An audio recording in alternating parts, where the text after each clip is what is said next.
In this episode, we review the Yu Menglong incident and distinguish between what can reasonably be inferred at this stage and what remains uncertain. Under normal circumstances, the fact that Yu Menglong's final television appearance before his death was broadcast by China Central Television would almost rule out the possibility of any political wrongdoing. Even when placed in the historical context of other totalitarian regimes, the severity and nature of this incident remain difficult to explain. Yet the system of the Chinese Communist Party operates according to a logic that is often less constrained than that of many past totalitarian regimes. In many cases, the regime avoids openly stating its true governing principles, even when they are clearly embedded in its institutional structure. Historical records occasionally reveal fragments of this underlying logic. For example, on March 5, 1949, at the second plenary session of the Seventh Central Committee, Mao Zedong stated, "The so-called People's Republic is the People's Liberation Army. Chiang Kai-shek lost the country because he lost control of the army." This statement suggests that the foundation of the state was understood internally as resting primarily on control of the military. Such remarks were directed toward the ruling elite and later buried within historical archives. Against this broader background, we examine several aspects of the Yu Menglong incident. What facts can be reasonably established? What patterns can be observed within the industry? And which questions remain unresolved? Besides the conventional lies and tactics shared by other totalitarian regimes, the CCP regime is even more deceptive because of its adaptability. The so-called reform and opening up integrated China's economy into the global capitalist system. Meanwhile, the relatively relaxed governing styles of leaders before Xi Jinping made it difficult for many Chinese people to recognize that China is, in fact, a totalitarian state.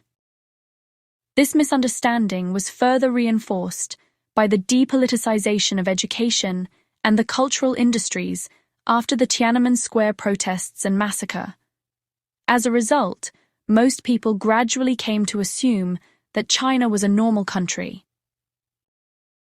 At the same time, the CCP's system of hidden high taxation and low welfare, even negative welfare for most rural populations, forces many people to spend their lives struggling for basic necessities.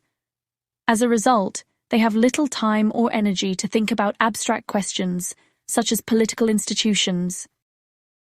It is well known that in addition to the barrel of the gun, Mao Zedong also placed great importance on the pen, a term referring broadly to culture and the entertainment industry. This is precisely because the CCP's rule relies on both lies and violence.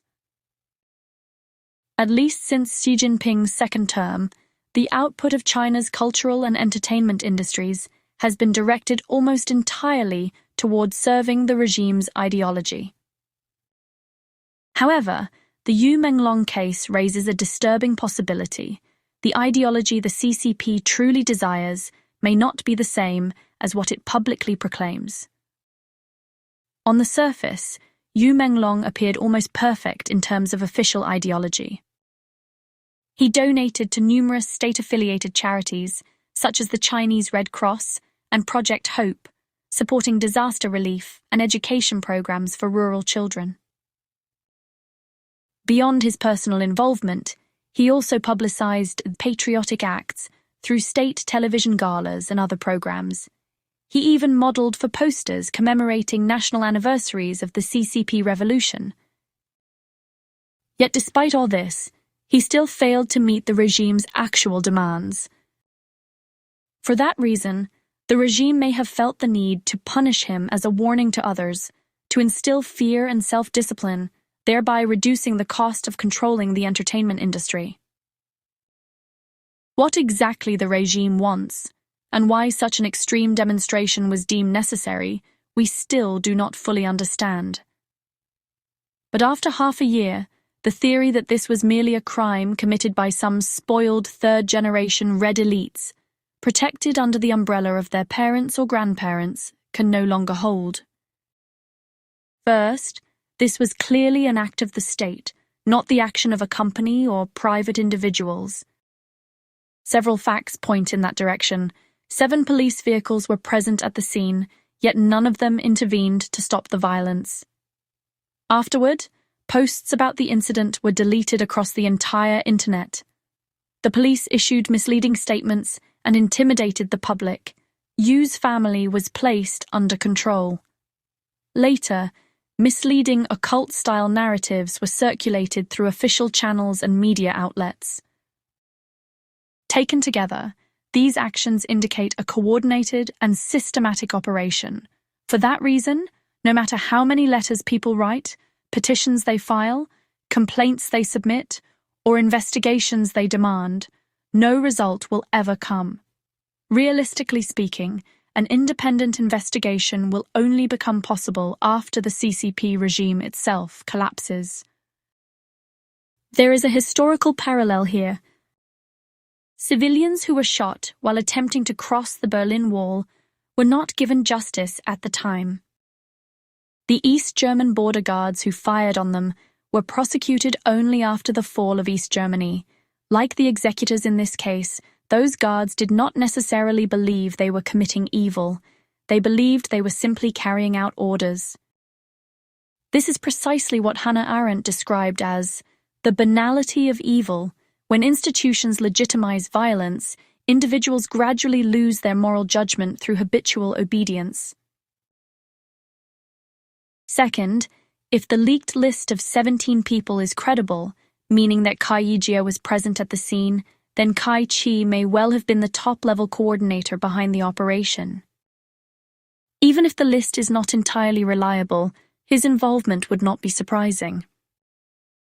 As director of the General Office of the Central Committee, a member of the Politburo Standing Committee, and the regime's de facto Internet czar, he has the authority to mobilize police forces and orchestrate the subsequent online cleanup. Operations like this require strict control over the number of people who know about them, and Kai Chi is one of the few individuals capable of controlling both the police force and propaganda. As for whether Xi Jinping himself knew in advance, that remains uncertain. But afterwards, he certainly knew, since the incident attracted global attention. Given the scale of the controversy, it is possible that someone within the system has already been forced to take the blame and faced severe punishment. Even so, whether Xi knew beforehand may not matter much. As early as 2014, he had already set the direction for the cultural sector, declaring that culture must serve the core socialist values. 4 years later, he set the direction for national security, launching the comprehensive securitization characteristic of the new era under Xi. In other words, Yu Menglong's experiences during his life and his abnormal death may both be products of the Xi Jinping era. When analyzing politics in this era, Xi should be treated not as a variable, but as a constant. He is everywhere within the system. Third, this was a demonstrative act of punishment directed at the entire industry. In this sense, its significance may even exceed the punishment of Yu Menglong as an individual. One piece of evidence is that rumors that Yu Menglong was going to get into trouble had already begun circulating within the industry as early as 2020. His schedule during the final 3 years of his life became highly abnormal, and he may even have lost his personal freedom. Such an abnormal situation lasting 3 years could hardly have gone unnoticed within the industry. Before the punishment took place, paparazzi received advance notice and arrived on time to film the event. Their prior knowledge indicates that this was not a strictly internal secret, but rather a pre-arranged public operation. Last but not least, to ordinary observers, the event appeared extremely abnormal and cruel. It even triggered large-scale petitions and inquiries around the world. Yet in stark contrast, the condolences issued by industry insiders systematically avoided any form of questioning or accountability. Such collective silence is difficult to attribute merely to emotion. It suggests a tacit understanding. Taken together, these signs indicate that many people within the industry likely know the real reason why Yu Menglong was punished. They have already received the regime's warning signal. In other words, this was not simply punishment directed at one individual. It was intimidation aimed at the entire industry. Fourth, judging from the sophistication and precision of both the planning and the subsequent cover-up, the organizers behind this operation were almost certainly not doing this for the first time. Yu Menglong was therefore unlikely to have been the first victim. Similar situations may have occurred with other artists as well, such as Kimi Chow and Banksy.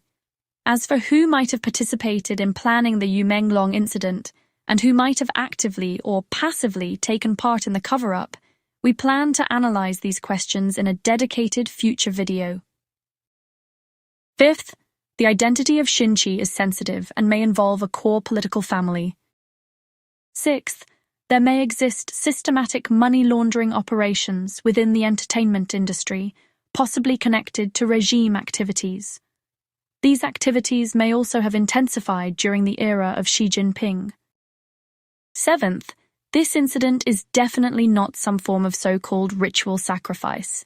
Even the confirmed behaviors mentioned above already go far beyond what such conspiracy theories would suggest. In fact, conspiracy theories may function precisely as a smokescreen to obscure the reality. Moreover, there may still be additional hidden facts that have yet to be uncovered. We have previously produced 2 videos specifically refuting the sacrifice theory, so we will not repeat that discussion here. Several things remain uncertain. First, after the incident escalated and became a global scandal for the regime, Xi Jinping would almost certainly have been furious. So who within the system ultimately served as the scapegoat? Second, did this event damage Xi Jinping's trust in Kai-Chi? And if so, did it trigger Kai-Chi's instinct for self-preservation, perhaps by deliberately leaking certain information in order to redirect attention toward Xi? In other words, has the classic trust paradox between a dictator and his loyal servant already begun to emerge between them? Third, according to what principles were the executors selected, and through what kind of rhetoric were they persuaded to believe that their actions were legal? Fourth, if the planners concluded that allowing Yu Menglong to go unpunished would cause greater damage than imposing violent punishment, even at the risk of irreversible consequences, then what other hidden scandals might exist within the entertainment industry? All of these known facts and unresolved questions lead us to a troubling conclusion. Among the totalitarian regimes that have existed in both history and the present, the Chinese Communist Party may well be the one with the fewest limits. More than 70 years after coming to power, it still governs through methods that often resemble those of organized crime, and the trend appears to be intensifying rather than fading. In its secrecy, its moral bankruptcy, and its brazen hypocrisy, the CCP stands out even among totalitarian regimes. Few regimes have ruled for so long while remaining so fundamentally lawless. And perhaps the most disturbing question is this: if such things can happen in plain sight today, how many similar events may already have happened in the past, without anyone ever knowing?